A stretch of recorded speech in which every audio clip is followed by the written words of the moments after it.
Bharatiya Janata party अल्पसंख्यक मोर्चा के प्रदेश अध्यक्ष कुंवर बासित अली ने पाकिस्तान पर बोला हमला। वक्फ बिल को लेकर अल्पसंख्यक समाज में जागरूकता फैलाने के उद्देश्य से इस प्रेस वार्ता का आयोजन किया गया। कुंवर बासित अली ने कहा कि वक्फ के जरिए संपत्ति कब्जाने वालों पर की जाएगी कार्रवाई। वक्फ की संपत्ति को मुक्त कराकर गरीबों के कल्याण के लिए काम किया जाएंगे।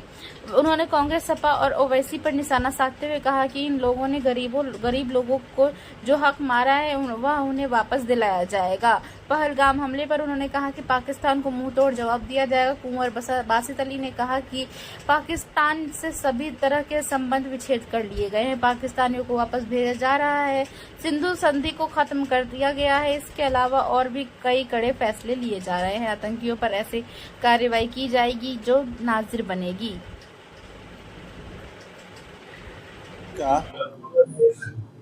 अल्पसंख्यक समाज के बीच चलने वाला महत्वपूर्ण अभियान जिसका नाम वक्फ सुधार जन जागरण अभियान है, इसके संदर्भ में आज जिला मुरादाबाद और महानगर मुरादाबाद दोनों की कार्यशाला हुई है, जिसके माध्यम से भारतीय जनता पार्टी के तमाम कार्यकर्ता, विधायक, सांसद, पदाधिकारी लोगों के बीच जाकर के वक्फ के बारे में जागरूकता का काम करेंगे और मोदी जी की सबका साथ, सबका विकास और सबके विश्वास के साथ गरीब कल्याण की नीति और वक्फ के जरिए जो गरीब मुसलमानों का भला होगा उसके बारे में बताने का काम करेंगे। लोगों का कहना है कि संपत्ति छीनने वाला कानून है। जिन लोगों ने जमीनों को कब्जा हुआ है, गरीबों का हक मारा हुआ है, उन लोगों की जमीन जरूर छीनेगी, लेकिन छीन करके हम जो इंसाफ का काम करेंगे उससे गरीब का भला करेंगे और गरीब लोगों के मकान बनेंगे, गरीब के लिए अस्पताल बनेंगे, गरीब के लिए स्कूल बनेंगे।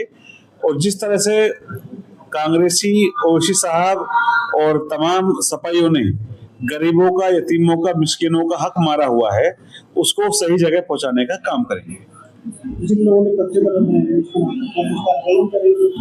निश्चित रूप से जब कोई कार्रवाई होती है तो उसमें कानून अपना काम करता है और बिल आने के बाद, कानून बनने के बाद इन पर तेजी से कार्रवाई होगी और चीजें चिन्हित हैं, ऑडिट हो रहा है, सर्वे हो रहा है, लगातार इस पर प्रशासन अपना काम कर रहा है।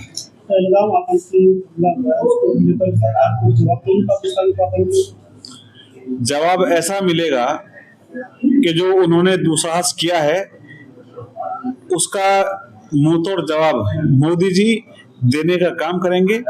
उनके यहाँ जो आतंकवादी पनाह लेते थे उसकी उनको कड़ी सजा मिलेगी और भारत सरकार ने तमाम तरह के संबंध पाकिस्तान से खत्म किए हैं और जल को रोकने का काम किया है, व्यापार को रोकने का काम किया है, पाकिस्तानियों को वापस भेजने का काम किया है। और आगे आने वाले टाइम में भारतीय जनता पार्टी क्योंकि सरकार है, राष्ट्रवादियों की सरकार है, देश के साथ खड़ी सरकार है, शहीदों के साथ खड़ी सरकार है, इसलिए कार्रवाई ऐसी करेगी कि जो देश के लिए नजीर बनेगी और आतंकियों के लिए एक भारत एक ऐसा देश बनेगा जो घुसने से पहले सोचेंगे और कोई भी घटना करने से पहले उनकी रूह कांप जाएगी।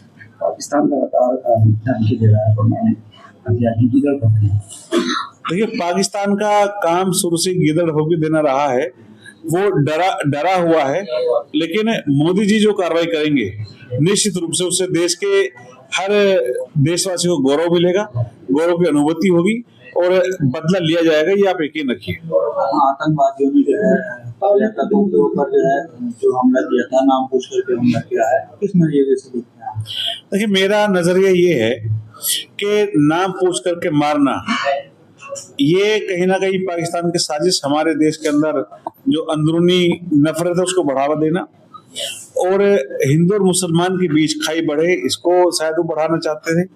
और उनके नापाक इरादे ये थे कि जो घटना हुई उस घटना का पूरे देश के हिंदू, मुसलमान, सिख, जैन, पारसी, चाहे कोई भी समुदाय से हो, कोई धर्म से हो, सबको दुख है। पूरा देश सरकार के साथ खड़ा है और जो घटना में लोग मारे गए, जिन पर हमला, उनके साथ खड़ा है, लेकिन उनकी मंशा देश को बांटने की रही होगी, इसीलिए इस तरह का काम हुआ। और जो लोग उनकी मंशा को बढ़ाने का काम कर रहे हैं वो भी कहीं ना कहीं पाकिस्तान के साथ देने का काम कर रहे हैं। निश्चित रूप से इससे देश कमजोर होता है। देश का हर मुसलमान आज पहली बार आजादी के बाद देखा गया कि कश्मीर पूरा साथ खड़ा था और कश्मीर लगातार प्रदर्शन कर रहा था। कश्मीर का हर आवाम का आदमी दुखी था, कश्मीरी दुखी थे, हिंदुस्तान का हर मुसलमान हिंदू सिख दुखी था, जनता में उबाल है। लेकिन जिस तरह से उन्होंने घटना की है वो निंदनीय है। इस तरह की